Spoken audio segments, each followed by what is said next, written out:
This is what it looks like when truckers go to Costco.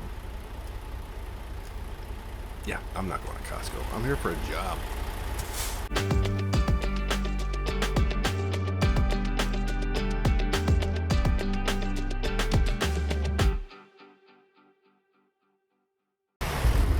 Why would a trucker go to Costco? He doesn't have room for bulk goods in a truck.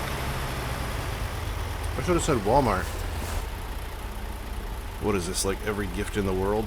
Like no one buys Valentine's gifts. You buy flowers or a card or something. Plus it's like February 26th or something when I'm recording this. Whatever, let's get on the road and we'll talk about dad stuff. Not your dad. I'm talking about me, because I'm a dad. Anyways,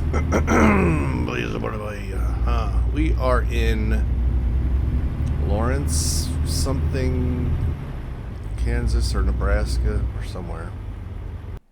We are in Phillipsburg, and that is Kansas. Oh, wait, whoa. I don't want to do that. All right, we got a back road up to 80, and then 80, and then 25, and then 25, and then US 20 to go up. We are hitting the road in a big red truck, driving a pink trailer. Going from what the fudge was that? A little glitch. It was a ghost train. I've been doing these Valentine Days missions, and I've been keeping them short, doing like the 150-mile long ones. But I figured I'd do a long one, that way I could record it, because I haven't been recording this game in a while. I've been doing them offline just to get them over with. I didn't want to record and have to edit and make it take longer, so I just did 9 of them. Oh no, there's like 14 that you have to do, and I've done like 13. I wanted to show off how many miles I have in my truck. 73,553. We'll be over almost 75,000 when we get there into Washington State. In a couple of hours. I am Old Guy Gamer. This is American Truck Sim we're playing. In case you haven't guessed, I'm sure if you came to my playlist, you probably know this is American Truck Sim. But we're going to get up here and we're going to drag this dad book out and talk about something else. I'm kind of surprised by last video. Normally, I don't really mind if you guys don't watch them. They're made for my kids. But I've had things happen in my life where I told the story on this YouTube channel and my kids are like, "You did what?" And they'll come in and I know they watched the video because I tell them something in the video that I've never told them before in real life. In my last video where I talked about my friends when I was younger, I remembered something just on the fly and told the story, and I thought for sure it would get their attention, and they haven't mentioned it yet, and it's big enough that I think that they'll mention it when they hear it. I'm a little disappointed that they haven't seen that video, or maybe that wasn't as big a deal as I thought it was. I thought for sure they'd walk in the door one day or text me and be like, "This happened? How come you never told us?" But you'll have to go watch that video. It's on the Dad Book playlist for ATS, and it's about my friends when I was younger. I talked about most of the video, and I ended up talking about friends in like middle school and high school and all that stuff, and that was where the story came out about me chasing a friend down one night in our cars, and he thought I was up to no good. Alright, we should probably concentrate on this road until we get up to the interstate.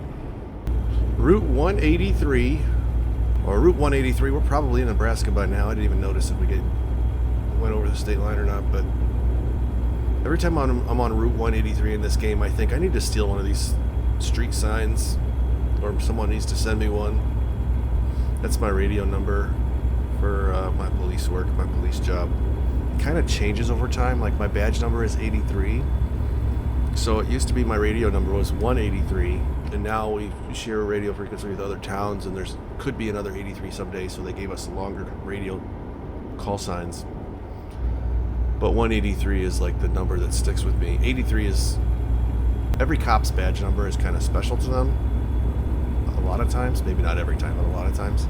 So 83 is that number for me, but 183 is pretty special too, because that's the number I called on the radio for most of my professional career. Now it's 383 and it just doesn't sound the same. Technically it's 3383, but you can get away with saying 383. It just doesn't sound, it doesn't have the nice same smooth ring to it, smooth flow. Alright.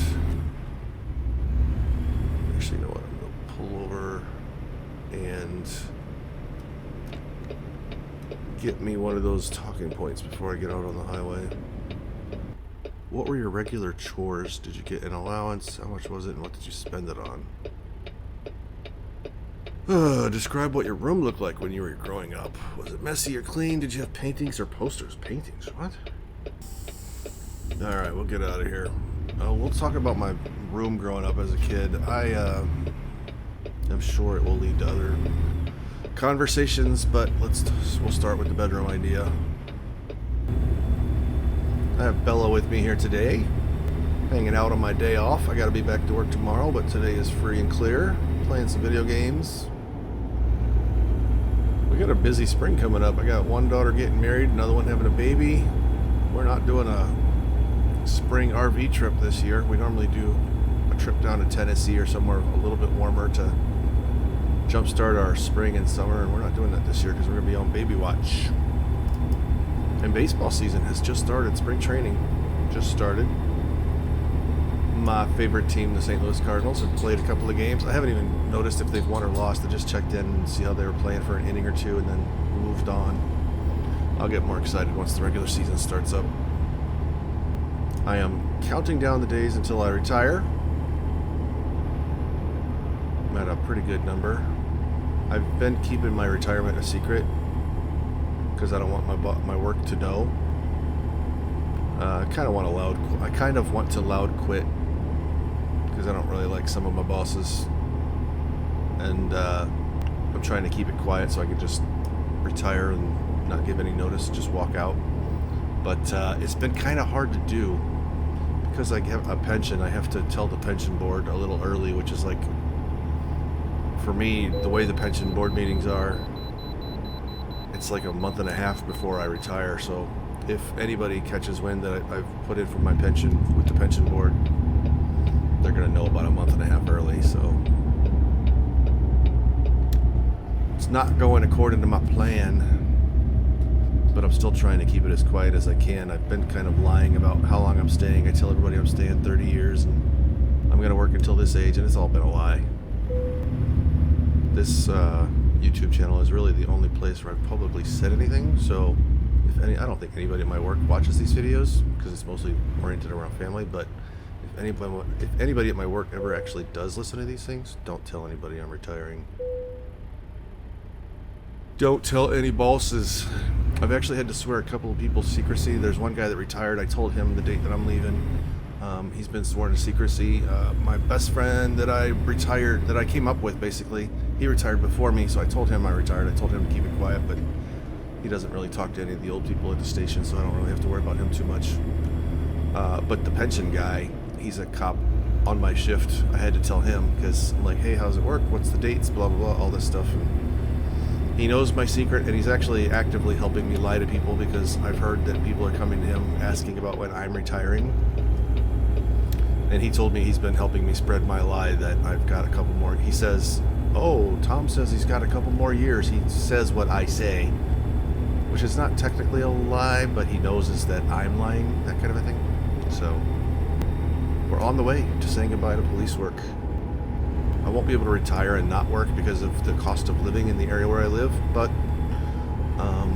I'll go get a little job that keeps me busy and gets me health insurance and keeps me active instead of sitting here in the house all day, every day.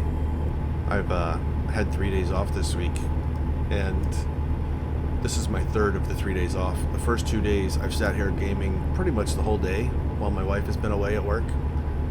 And I normally don't use WASD keys when I'm playing games. I use my little Xbox controller that I have hooked up to my computer. But I've been playing a lot of Ranch Simulator and Farming Simulator, and those games both use the WASD keys along with the mouse, and my left hand last night after I stopped gaming, my left hand was like curled up in a ball. It was hurting so bad. I was trying to figure out why I was hurting, and my wife was like, well, maybe it's because you played video games all day. I'm like, you might be right. It was my middle finger on my left hand especially that hurt. I'm like, yeah, that's the WASD key. It caused that little pain in my hand. Jeez Louise, I hate getting old. I don't hate getting old.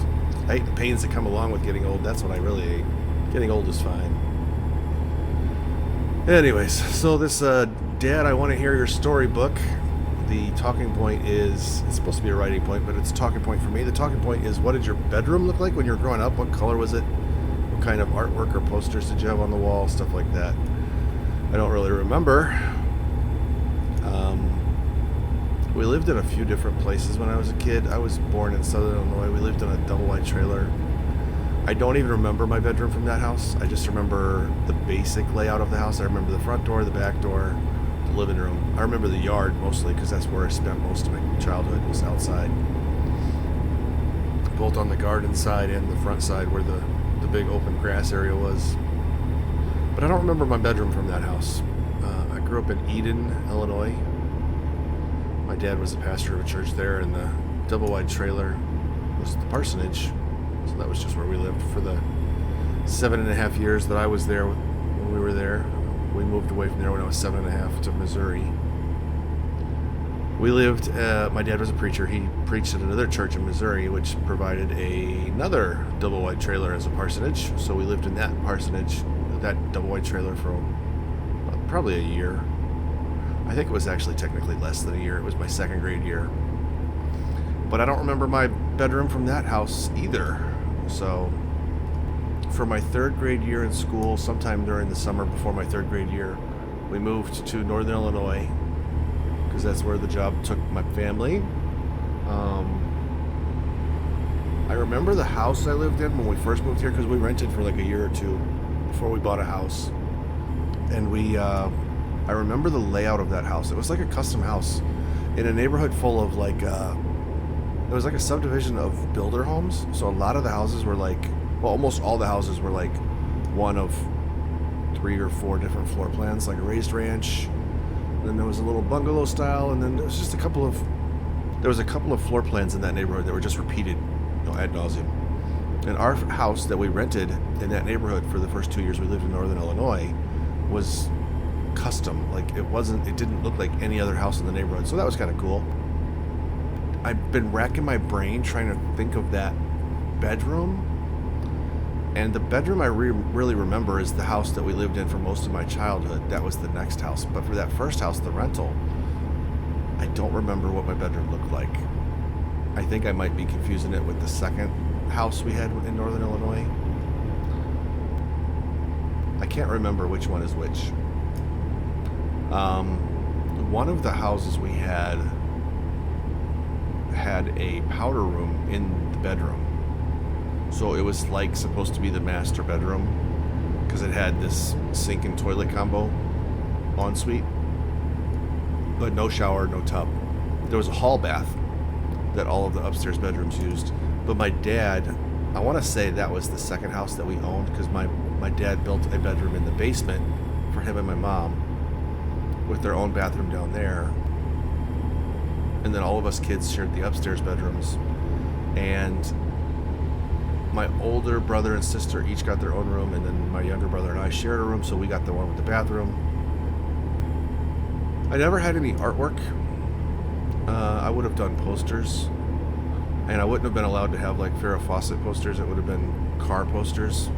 So I would have had, the Lamborghini Countach, Lamborghini Diablo, those kinds of posters. Those would have been my thing.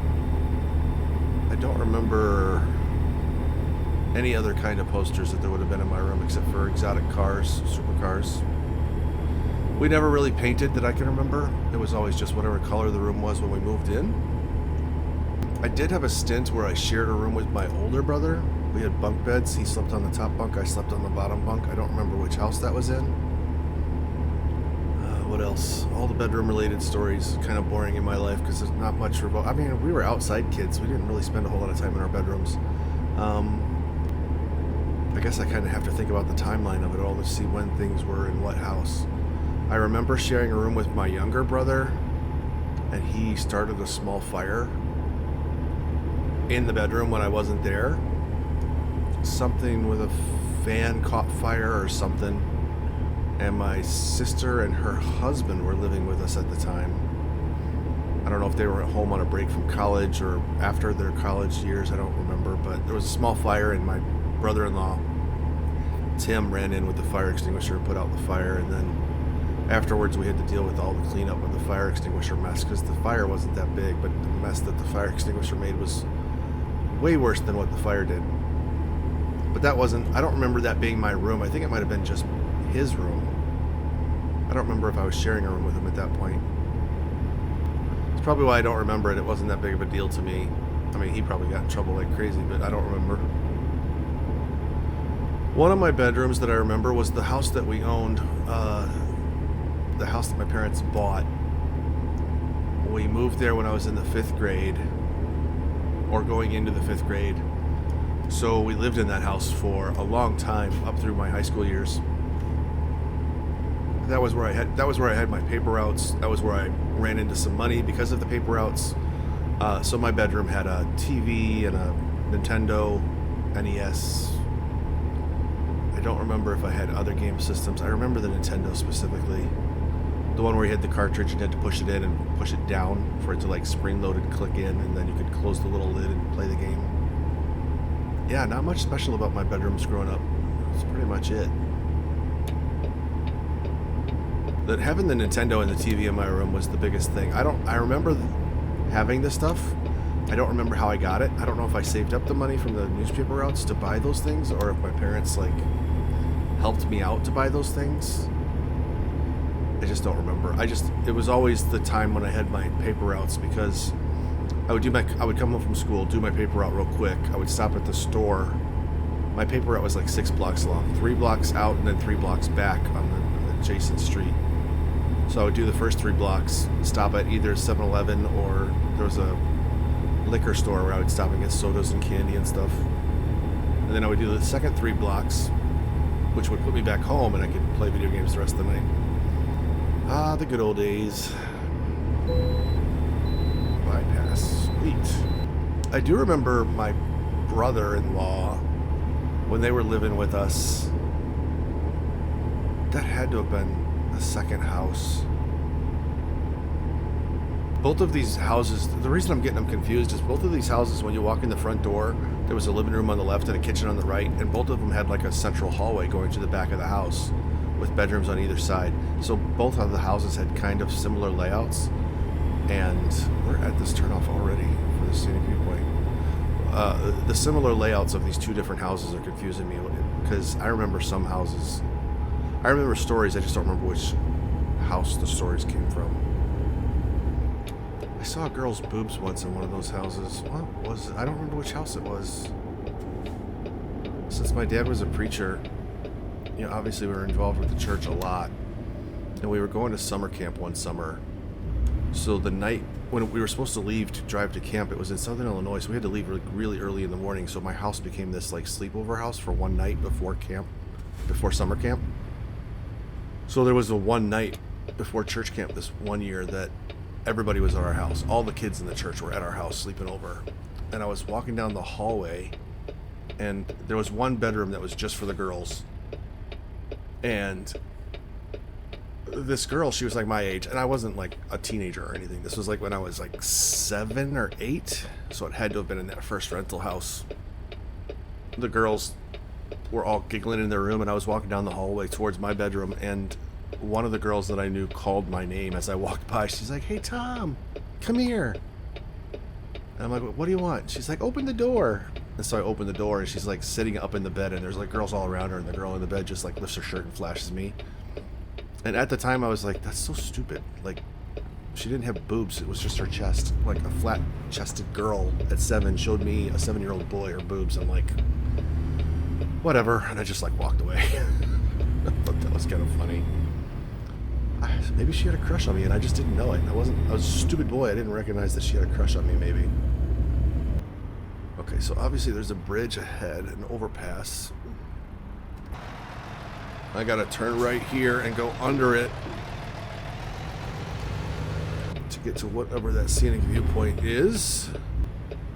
I'll tell you what I'll do to make this video a little bit different. I will show you the way I record these scenic viewpoints, and I'll keep it in this video. I did not have my mirror on the right side visible the whole time. Wow, that's awful. What I'll do to make this video different is I'll show you how I do my scenic viewpoints, how I record them. That way, in this one video alone, you'll see how I do it. And then I will also trim it and record it and edit it up like I normally do, where if you're watching the video short on YouTube of just the scenic viewpoint, you won't see the rest of the trip. But you, watching this video, will see how I do both. What is going on here? Nope, that's not the turn. Where am I going? I feel like I'm going to get robbed down here. What is happening? Okay, there's a road. I just didn't see it. Alright, so there must be a big railroad scenic viewpoint down here, because... yeah, that's good. Park behind the stop sign there, buddy. I got nothing. Actually, there's probably no trains that ever go on that track, because the game would put a crossing guard up, I think. Crossing arm.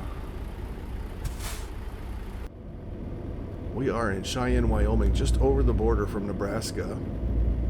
And this looks like a Union Pacific shop. And I bet that this scenic viewpoint is going to be train related. What do you think? Take a little detour and record this sucker.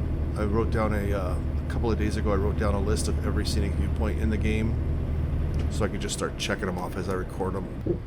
You know what? I'm going to turn around and face out while I'm doing this, because this looks like a pain in the butt to get in and out of. Look at all those barbells. And if you believe that, then you're a dumbbell. So normally you guys wouldn't see all this, I would just edit it out. But for this one video, I'll show you what it looks like. Hey everybody, Old Guy Gamer here playing American Truck Sim. This is a scenic viewpoint in Cheyenne, Wyoming. Southeast corner of Wyoming, just west of Nebraska. I'm on a trip for the Valentine's Day event. Stumbled across this viewpoint, so I thought I'd check it out. Let me show you where we're at on the map. Nebraska, Wyoming. I'm starting over here, working my way this way. So let's see what they have to show us. Now we can do it. City of Cheyenne, over plains and mountains, 4 of 10. That is a cool looking train. I'm not really into trains, but that Spirit of America one is pretty sweet looking. With all the flags and red, white, and blue and stuff.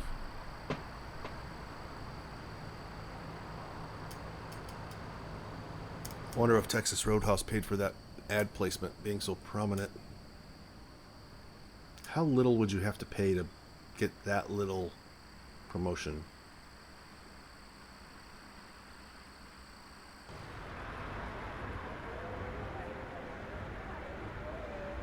The Cowboy. I've never really thought about going to Wyoming. I got some friends that live in Montana. I know I want to go there and visit them. Wyoming never really struck me. Look at that mural. That's pretty cool. I love when cities have murals. I love this downtown area. I work in a town that has a nice little downtown area, but the 4 lanes that go through the middle of the downtown is the state highway. It's not like set off like a block or two. We actually have a clock tower like that too. It's not a church, it's an old, I think, hotel. And the big arch under the clock tower, it was a carriageway where the horse and buggies would go through, and that was the clock tower, bell tower, whatever it is. Oh, that was kind of quick. I'm going to have to go check out Cheyenne, Wyoming. That's a pretty cool looking town. See you in the next one, everybody. Let's get back to work. Oh man, I got all that work. Now I got to drive all the way back out just to get back to where I was at. I don't really get the train. I almost said the train asphyxiation. I don't get the train fixation that some people have. The train asphyxiation. Okay. Oh, I don't get the train fever that some people have. I just don't get it. I don't understand why trains are a big deal. I've actually been on a long train trip. Me and my wife got a tax refund one time, and we're like looking for something quick and fun to do for a weekend. So we dropped the kids off at her parents' house, and we went on a train trip. We took like a first class Amtrak. We couldn't go like all the way down the line because we had to be back on the same weekend, but we went from Chicago to Kansas City, got off the train, stayed overnight in Kansas City, and then came back the next day. We didn't even get to see anything in Kansas City. We stayed at we took a taxi to a hotel. We like literally ate on the train, so we didn't need to eat anything. We just went to the hotel, we walked to a gas station, got some drinks, and spent the night, got up early the next day, and got back on the train to go head back to Chicago. That was about as the most train asphyxiation as I've ever had. Ha ha ha. That's the most train crazy I've ever been. I'd like to do it again, but my wife says she hated it. I liked just, I mean, it's expensive for what it is. I mean, you don't take a train because you want to get somewhere fast. I liked the slowness of it. The problem with the train trip we took is it was through Illinois, Missouri. Basically, that was it, just Illinois, Missouri. And as much as I love this country and the Great Plains and being from this area, I want to go through the mountains on a train. The Great Plains are not as exciting as what the Rocky Mountains are in my mind, so I'd like to do another train trip where we go to like Seattle or LA so we can really see the mountains from the train, because I think that would be really cool. There are tons of videos on YouTube of those trips, so I've lived vicariously through other people that have done that on YouTube, but I feel closest to God when I see the things in nature that have been created. And I've only seen the Grand Canyon from a plane. We flew to LA once to take a cruise, and I saw the Grand Canyon through the window. That was kind of cool, but it's not the same from 35,000 feet. I'd like to see it from the railroad tracks next to the Colorado River, watching the mountains. And I mean, of all the videos I've seen of people taking train trips, I've never seen, well, I can't say never, I don't think I've seen many animals on any of those videos. I'd really like to see some animals. I think as great as the views are, the animals are what make them memorable as far as specific points along the way. Because as you're going through the mountains, it's like hours and hours of riding through the mountains. But if you saw a black bear, you'd be like, oh my gosh, that's where I saw that black bear. And that point in that time in the trip is like stuck in your memory forever. Let me take a photo here real quick. What were we talking about? Oh, I was telling my wife that I got a comment on one of my videos last night from one of my instructional videos where I told people how to connect World of Trucks to their American Truck Sim account. And a guy asked me in a comment, what is World of Trucks? And so I was like trying to figure out how to respond to this guy and explain to him what World of Trucks is in a way that's clear but also concise, and also touch all the bases of the things that World of Trucks does. So I googled, what is World of Trucks? And then I was like, man, why didn't this guy just Google what is World of Trucks? That's a way better answer than what I'm going to give him on a comment of a video. But I told my wife I'm trying to comment on whenever someone comments on my videos, I try and comment back just to create interaction, to create some sort of community, neighborhood, whatever we want to call it. And I'm like, I gotta answer the guy, but how do I do it without sounding sarcastic? I don't want to say, hey, go Google World of Trucks. That would have been the simplest answer, but not exactly helpful. It's kind of a blow-off. So I read Google for 5 minutes, explaining what World of Trucks was, and tried to prepare my response so it wouldn't look like I was copying Google or blowing him off or whatever. And I gave the guy what I think was a pretty good response. It was a little long, but tried to explain what World of Trucks was. The funny thing is World of Trucks does things that the game, I don't know, World of Trucks is weird. The fact that it's separate from the game is what causes all the confusion. If it was just part of the game, it would be probably more palatable, more easy to understand.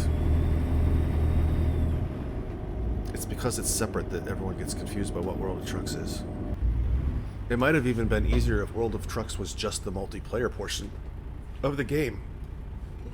Oh, that's why I brought that up. I was telling my wife that most of my most popular videos are the ones where I'm teaching people things. Oh, why are you stopping, bro? So she's like, well, why don't you just make that your niche? Just teach people things. I'm like, how do I teach people things about American Truck Sim? It's not a difficult game. It's just some things that people don't get. And I've already done videos for those things. Like, I like that Farmer Cop YouTube channel, because I do play Farming Simulator. Just, I don't know if I've ever done a video for YouTube playing that game. I just play it.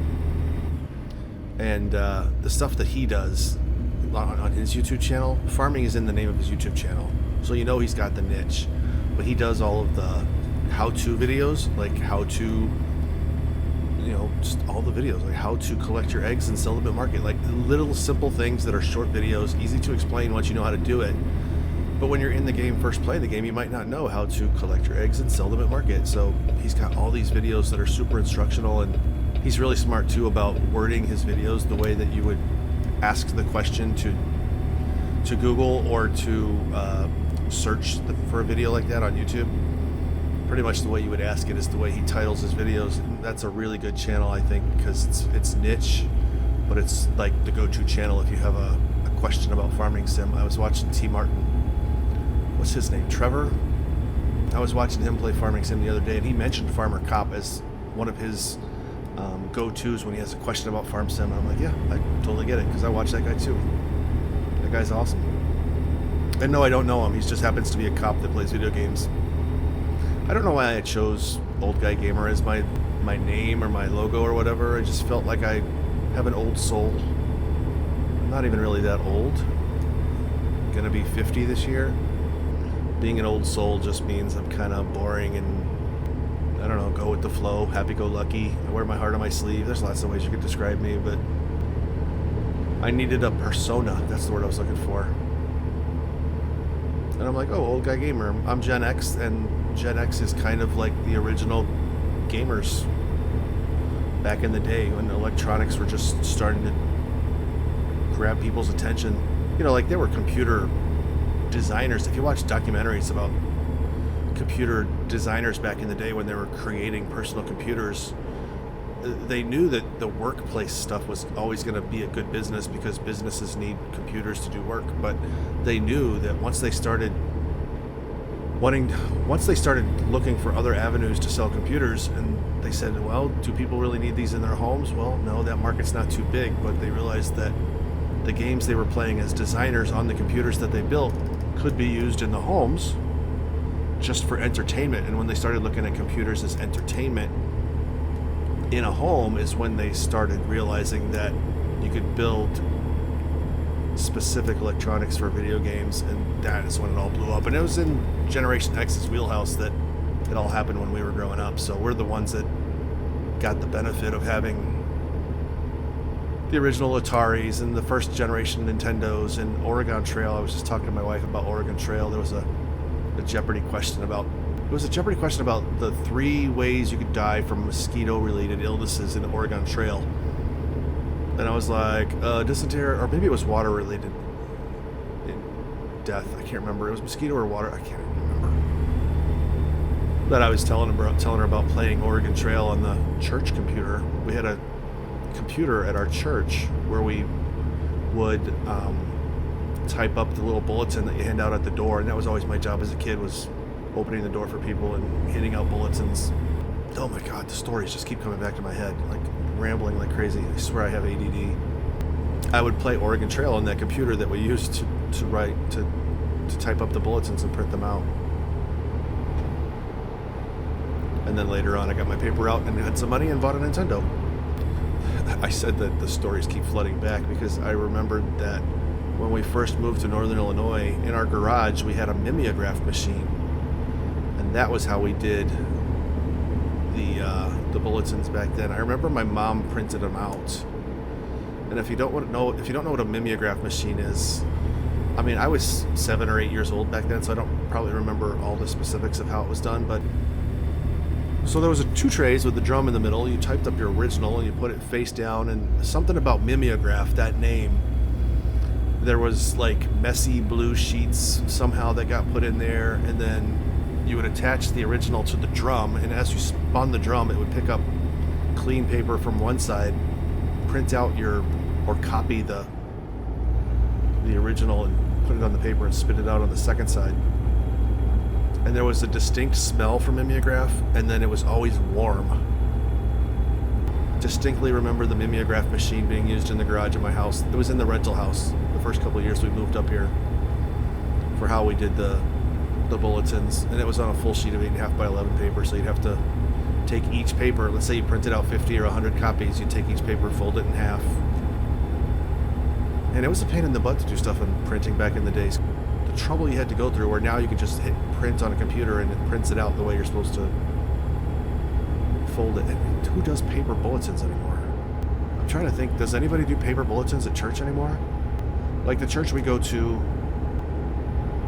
they were available. If you wanted to, you could go over to the table and pick one up, but not everybody did because pretty much everything was online.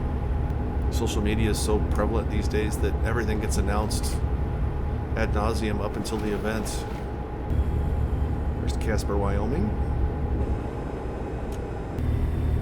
Well, we started out this job with 1,300, was it 1,350 or 1,490? I don't remember how many miles we had to do. Seems like we've gone about halfway there. Here I am still talking about mimeographing church bulletins in the garage of the house I lived in for 2 years that we rented when we first moved to Northern Illinois. I guess one thing I don't do much of on this YouTube channel is ask people to comment. Like, when I tell these stories, I really hope that people would, like, hit the comment section if something jogs your memory of something that happened to you in your childhood. Like, did you go to the 7-Eleven and buy candy with your allowance money like I did? 7-Eleven was the one that was a couple blocks farther away, but it had a video game room on the corner. So you'd go in, and I mean, they didn't get new video games very often, but every once in a while you'd get lucky and they'd have a different video game in there and you'd be like, oh, thank God, finally. But I don't even remember the names of the games they used to have in there. I remember Contra was a big one because the up, down, down, left, right secret code worked on the console game in the video game room at the 7-Eleven.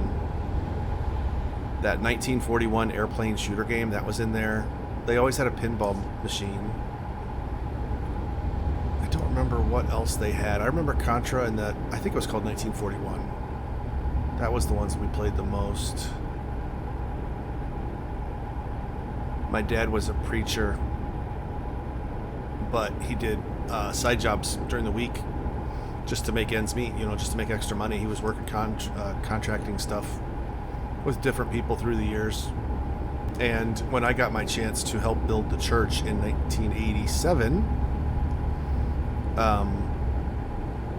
they were doing the electrical on the church, and the little slugs from the electrical junction boxes that you pop out to attach the conduit to them, the little slugs were like 3 different sizes on each side, or 2 different sizes on each side, I can't remember. But they were like the size of quarters. So of course I had the fantastic idea of trying to use those in the slot machine, in the slot to play the coin-operated video games at the 7-Eleven. They did not work, but I tried. One wouldn't fit and the other would fall in and not register the machine. See, this is where if you had a comment of how you tricked the video game machines to get them to work without paying money, you would tell me in the comments. I don't always think to tell you guys to comment when you think of stuff. You should be doing this on your own. I don't remember if I ever tried drilling a hole in a quarter to tie a string to it. I mean, that sounds like something I might have thought of but never tried. And we got 12 hours left. That means we'll be there by 5:15 p.m. Oh, if I can keep up a 60-mile-an-hour pace, which may or may not happen in the mountains. I love how much this game has changed. I thought recently about traveling back to like Southwest, like California, and going through some of my old videos, and let's say drive through.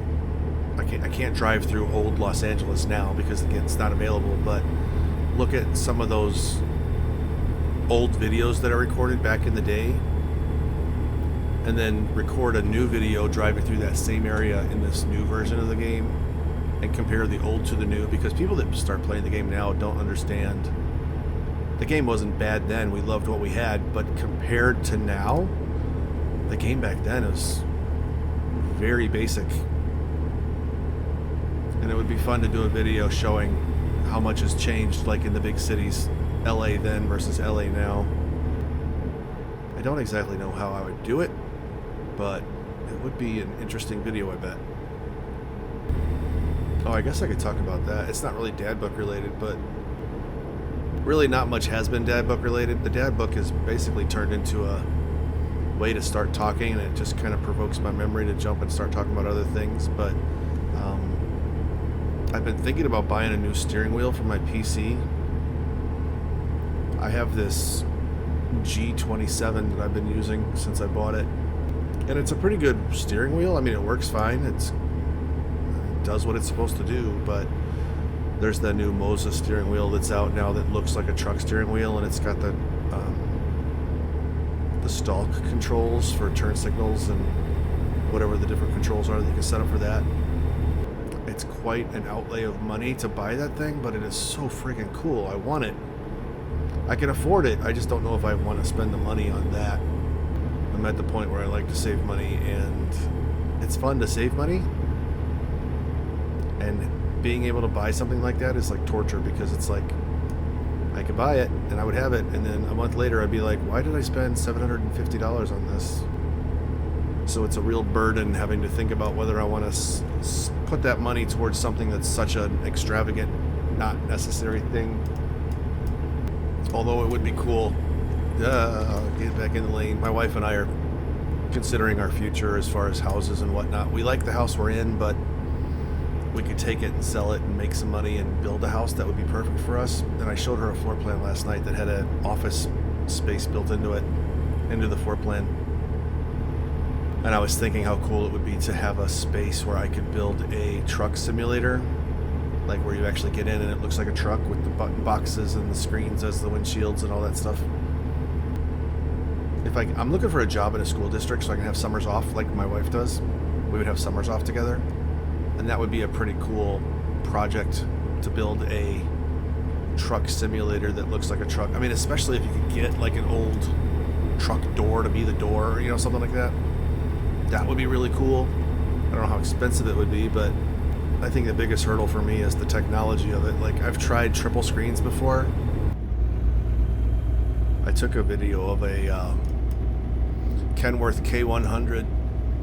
We were at a not a farmer's market, but it was like out here in the Midwest, there's these things where farms try and make a little money on the side, where they let people come in and there's a big bin of corn for kids to play in, and there's like a corn maze, and then there's like a little farmer's store where you can buy the stuff that they make there on the farm. And those are kind of like, every county has one. And we were at one, I don't think it was last year, maybe it was two summers ago, we were at one, and they had a cab over, K100, like from the 70s. There was no frame, it was just a cab sitting there, and the kids could, it had a slide in it.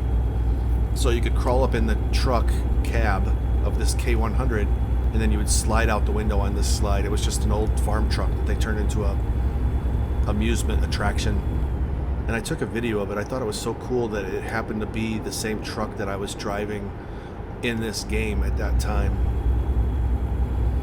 I thought how cool it would be to get an old truck like that. I mean, it's still astronomically expensive. I don't think I could ever afford to, but how cool it would be to take an old truck like that and turn it into your ATS simulator with the screens where the windshield is. I mean, you actually got a windshield that you have to put a screen into.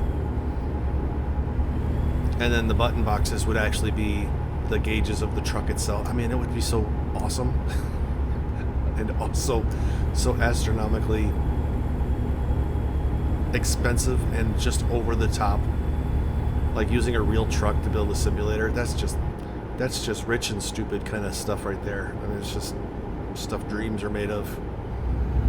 I mean, there's so many guys on YouTube that have these astronomical truck cab setups where they play this game. Could you imagine if it was in an actual K100 with the big engine hump on your right side? That would be quite an attraction. Of course, my wife would friggin' hate it. Some K100 cab sitting in the corner of a huge garage that was built just to house the trucking simulator. Oh man. You know, I've never noticed how many of all these people that have the complicated setups for their ATS simulator gaming PCs, how many of them actually use trucking seats for the seat in the simulator? That was one of the things I always thought was really cool, was having the truck seat that was air ride seats, because it made the ride so much smoother. I was thinking about taking a side trip up here when I get to White Sulphur Springs. Don't know if I want to or not. Alright, so here's White Sulphur Springs. This is where my friends have their restaurant. I think it's called Montana Roadhouse or Montana Grill, Montana something. And it's right up here on the right. Oh man, I've been playing for an hour and a half and talking almost nonstop. So I'm gonna shut up.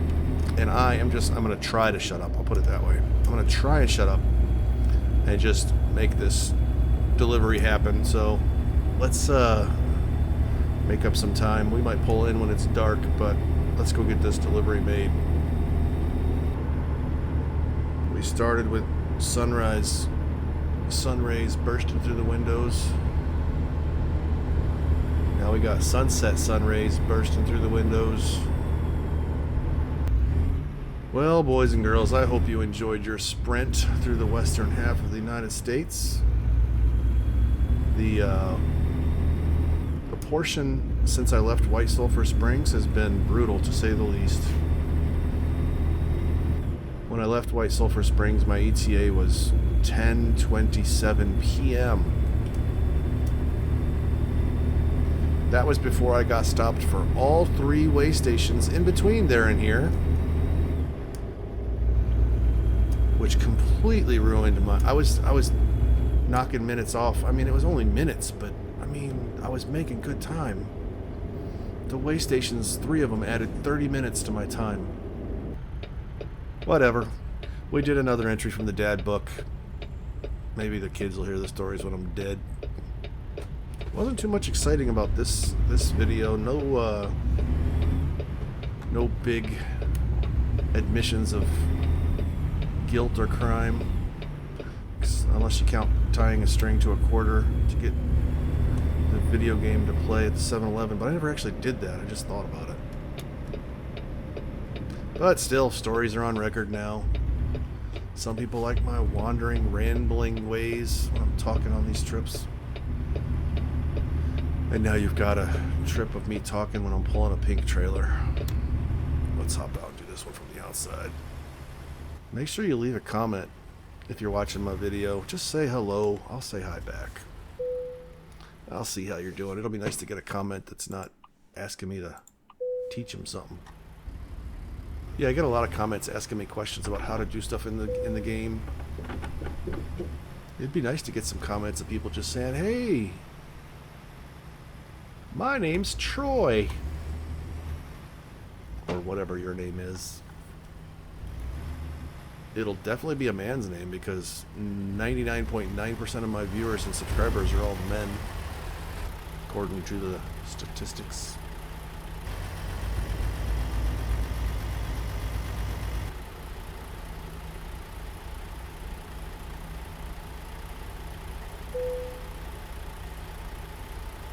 Let me know if you like the video. Leave a comment, say hello, let me know who you are.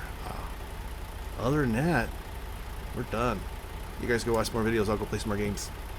Bye.